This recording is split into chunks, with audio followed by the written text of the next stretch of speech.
নমস্কার, আমি পিয়ালি ঘটক। এটা আমার ছেলে আয়ুষ ঘটক, 14 বছর বয়স। জন্মের থেকেই একটা কিডনি নষ্ট ছিল।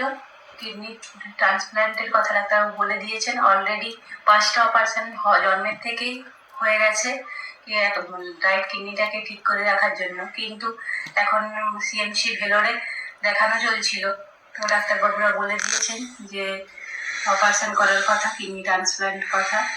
তো আমি নিজের কিডনিটা আমার ছেলেকে দিচ্ছি যে যাতে তাড়াতাড়ি সুস্থ হয়, ভালো হয়। তো আমাদের এখন অনেক খরচা, আমার ডাক্তারবাবু বলেছেন যে 15 লাখ টাকা মতো লাগবে। তো সেটা আমাদের হওয়ার পর থেকে এত করে এসে খরচা করে এসে আজকের দিন আমাদের কাছে সেই সাধ্যে কুলাচ্ছে না যে কি করে কি করব, বুঝতে পারছি না। তো আপনারা যদি সাহায্যের হাত বাড়িয়ে দেন, একটু সবাই পাশে এসে আমাদের দাঁড়ান, তাহলে আমার এই একমাত্র সন্তানকে আমি আবার সুস্থ করে আমার কোলে ফিরিয়ে আনতে পারি।